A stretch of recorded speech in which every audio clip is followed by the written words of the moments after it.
Welcome to This Week in Local, a Localogy podcast featuring lively conversations about the local digital ecosystem, hosted by Localogy analysts Mike Boland and Charles Laughlin. Hi, everyone. Welcome to This Week in Local. I'm your co-host, Mike Boland, joined by my other co-host, Charles Laughlin. Hey, Charlie, how's it going? Mike, it's going pretty well. Thanks. So, tell us what you're up to. What are you looking at? I was writing something about Chatmeter, releasing something called a risk manager or something like that. And it's just an interesting new use of artificial intelligence, which we talk endlessly about. And what was interesting to me about it, they're kind of a rep management firm, Chatmeter. They do like the sentiment analysis around all the chatter that goes around and social reviews and so on. So it's a natural next step that they apply AI to this and use AI kind of as a risk management tool. And by risk management in this sense, we mean, the risk of somebody getting food poisoning and then writing a bad review, or people consistently having a bad experience with manager Bob at location 3, or whatever it is. And so what they're doing is they're sort of applying AI to sort of sift through all the chatter that is out there to become a predictive engine, essentially, to tell you, okay, you have a problem around, and they put it into 6 different buckets. So I'm citing these specific buckets in saying this. You have a problem around, say, discrimination, or you have a problem around food safety, or you have a problem around employee morale. There's 2 or 3 others.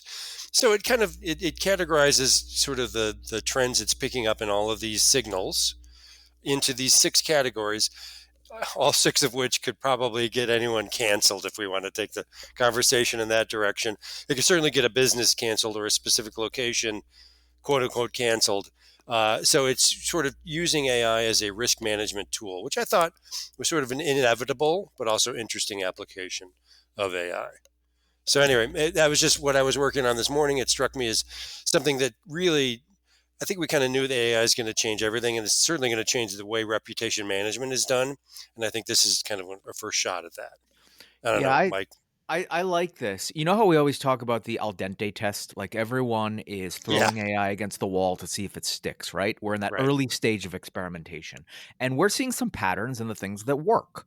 And they tend to be very practical solutions, and they alleviate real pain points, right? So I think this checks a few of those boxes, one of which is it's sort of a cover your ass move, like in terms of that's a real pain point, like liabilities that are sort of happening out there, and just an early warning system for that. And I think it just takes what these guys do and just makes it a little bit faster and better. Yeah, because that's what rep management's there for already. Exactly. Right? That's what I was going to say. So there are a few components to this area we call reputation management.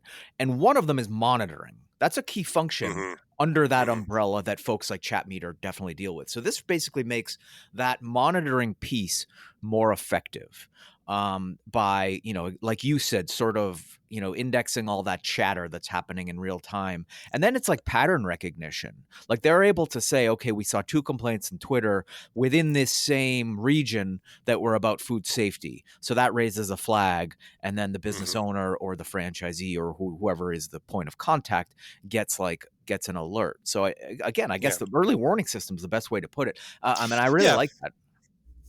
Yeah, and this sort of falls into, we kind of think about AI in terms of, good AI and bad AI. It's like, where are the positive applications? To your sort of another angle on your al dente test is, where are the sort of benign, if not benign, at least positive uses of AI versus the sort of dark overlord, political deepfakes, Joe Biden getting run over by a golf cart in a fake, AI video, etc. There's all that, which gets most of the conversation, at least in the general media. But then there's applications like this that tell us, okay, this is how it's going to help you run your business better. This is how it's going to help you save money by avoiding getting sued or losing business or whatever it is. So that's kind of what jumped out at me about this, is that it falls heavily into that. Here's a good way to use this stuff bucket, instead of let's go to UBI because nobody's going to have a job anymore.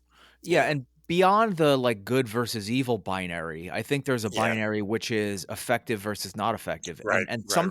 Like if we look at that same reputation management bucket as an example. There are some Mm-hmm. aspects of reputation management that you don't want to hand over to AI, such as maybe writing your social posts. Although some of that Right. is happening in There's terms of like that's out there. writing I mean, that assistance. is out Yeah. there. Yeah. Writing assistance that's like, let us save you some time in the inception phase, but Mhm. you got to sign off on it. Does everything look The great? But idea anyway, is that you sign off on it. I'm not sure yeah, yeah. everyone's going to go to that But step, you know? this is something that AI can really tackle most of without needing the human intervention. So it's a matter of capability. I think this plays to AI's strengths, I guess is what I'm trying to say, Yeah. because it utilizes its ability to do all that monitoring without having to replicate human work. Yeah, no, that's fair. And what's kind of interesting is that the buckets or the categories they have, it's, let me quickly, it's food safety. Again, yeah, discrimination, harassment, customer safety, employee safety, unfair business practices, theft, and food safety.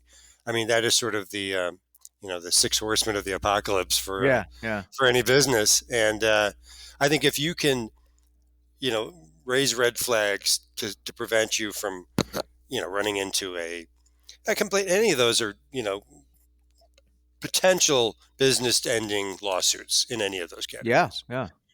You know, so I think this could be a game changer in rep management. I think we'll see it.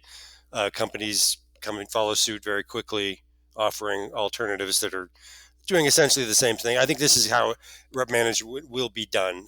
Period. Within Yeah. a fairly short order. I agree, and I think that it sounds like, based on those categories you read, that they are starting with a very meaty vertical, which of course is restaurants, Hmm. or arts and That entertainment sounds more restaurant and generally. Yeah, restaurant but retail. you would think that this is expandable once they sort of stress test it within It feels like restaurants. anything where you have customers coming through and Yeah, interacting with staff. retail, Yeah, even yeah, home yeah. services, which is Right. not customers coming to you, but the inverse. But I So think the public is making contact with the business. yeah. I think anytime the public is making contact with the business, reputation management matters. And that could be over the phone. It could be someone coming into your home. It could be you walking into their location. There is an interaction that's either positive, negative, or neutral, and that tends to produce a certain amount of feedback. That's Yep. what gets into the ether. That's what's being monitored here. That's what's being analyzed with AI. And AI, all AI is doing is what rep management's always been doing, just faster, I assume better. And I Yeah, think faster is and super important here. Yeah, yeah, fast because a lot of this speed stuff is is real time. You yeah, know. and also besides expansion into other verticals, the expansion of the data sources. So I think the low Right. hanging fruit there is basically crawling, Hmm. social feeds, all the usual suspects. But I mean, if AI can reach a little further, it starts to sound creepy. But if they can know like the emergency room visits and so and so Right. had to get their stomach pumped, that goes into the food safety one, right? Stuff like that, just Yeah. broadening it might be interesting. And also, in fairness, I know that Yelp is doing a lot of similar AI integrations in serving its small businesses to do things. And I have to check if they're doing something along these lines in terms of the monitoring aspect, but I know Would that they're not doing, surprise me. Yeah. yeah. Yeah. Yeah. And then there are others Yeah. out there in this similar space. There's Sochi, there's several others that I know are Well, very and Bird keen Eye on. recently had Yep, Bird Eye. Yep. recently came out with a AI based social platform. Yep. Basically, it's not so much this angle, more on the creation side, Yep. but AI is just it's going to be doing all of this. And I think you pointed out an important caveat here a moment ago, which I think is widely discussed when we talk about AI content creation, is it can create the content for you, but you have to check it. I am concerned that Get there'll be a lazy. new set of problems. There's going to be people that just say, hit send, create Yeah. it, hit send. I'm out of this now. I don't have Yeah. to think about it. And I think that could, at least in the short term, maybe over the long term too, Yeah. could AI's not create got some that good yet. problems. It's not got that Yeah, good yet. So no, I don't think it is. And that may create some of its own problems. yeah. But we'll And see. and also this monitoring aspect. I mentioned that the monitoring is just set it and forget it, whereas creation you have to Hmm. check first. I'm sure this Yeah, too requires, someone checking, but it's doing something that humans can't inherently do, which is all that digital pattern recognition. yeah, And then a flag is raised and then a human can look into it. right. But I think that So instead of hallucinations, there'll be, I guess, I'm trying to think of the word where you overreact to something. Oh, right. Where the AI, instead of sees a small problem, turns it into a big problem. Yeah. Yeah. Maybe AI will do that initially. That'll be the sort of the version of a hallucination in this context. But we'll see. We'll see. But I think it's a powerful and inevitable change that we're seeing. So, Mike, why don't we just end it there, put a period there, and why don't you read us out? Sure. Thanks, Charlie. Thanks, everyone, for listening. This has been This Week in Local. Stay tuned every week for more episodes. You can find the show on all major podcast networks and find out more at localogy.com. Please subscribe, like, and comment. Your engagement helps others find us. And if you're interested in being a guest or sponsor, you can email us at podcast@localogy.com.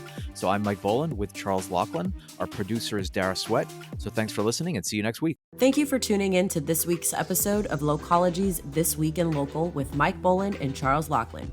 Be sure to subscribe for more.